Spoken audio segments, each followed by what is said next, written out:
Good morning, my fellow Nigerians, brothers and sisters. Thank you for following me and thank you for your contribution for a better Nigeria. I'm going to attach a video to this broadcast. A very senior immigration officer, threatening some of our brothers and sisters in diaspora because they support the protest of bad governance. You see, we are not only affected at home, those in diaspora are also affected for bad governance in Nigeria because there's a lot of pressure on them. The diaspora remit about 22 to 24 billion dollars to Nigeria every year to assist those who are at home. If Nigeria is better, it will be better for them over there. They will have comfort, they will work very hard, and they will retire back home. But because Nigeria is not a better place as of today, and that's why they still suffer and struggle to do every odd jobs in Europe or in America. So for an immigration officer to come out and say that some of us Nigerians in diaspora are on watch list, I think it's irresponsible of her, because your allegiance as a senior immigration officer is not to President Tinubu Asiwaju.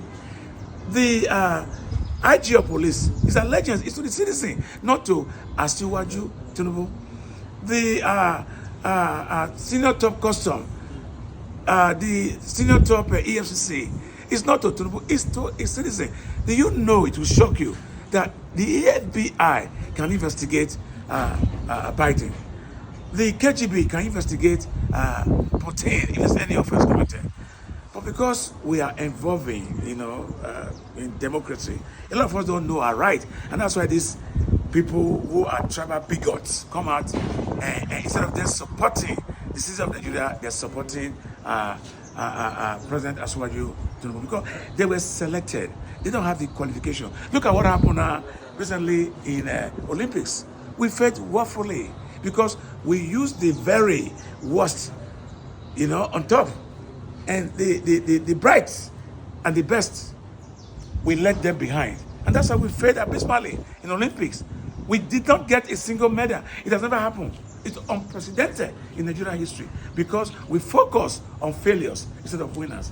So I want to tell the lady immigration officer that you were wrong then and you are wrong now. I am part of the voice in this country. I hope you also put me on your watch list. If I do not commit any crime or any offense, and you unlawfully detain me, you wait for Femi Falana in court to represent me. Thank you.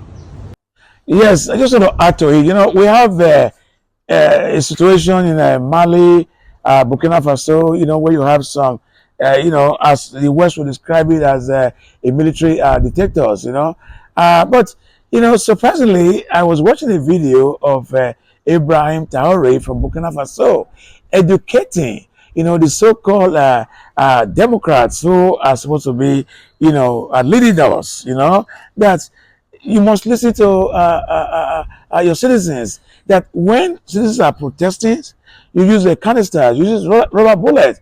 But unfortunately, in the most recent protest we have in Nigeria, in the watchful eye of IG and Asiwaju Bola Tinubu, who's our president, the police and the military were using live bullets. As a matter of fact, a girl was shot in the north, and her compensation was 300,000. Don't you guys think a life is worth more than 300,000? And I also see some people in Nigeria, in my country, they think all I do, I shout or I make noise or I am ratting. I am working for you as in Nigeria, and I don't get paid for it. Recently, I was looking at the Swedish news. The members of Senate over there, they are receiving about $4,000 something. Whether it's monthly or yearly, that will be coming out shortly to define to you. And yet, the NASX, they fix and appropriate their own salary. They dictate their own salary. It doesn't work anywhere because they are always unanimously supporting the president for every wrongdoing. We cannot continue like that. This is not democracy. This is the worst dictatorship I ever seen in my life.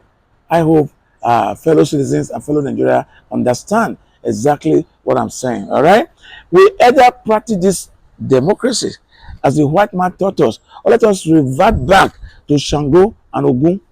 You know what the Africans were used to, where they were respect for their citizens. Because these people now, they will blindly steal us and go to church and pay tithes and offering, thinking that God of Abraham will protect them.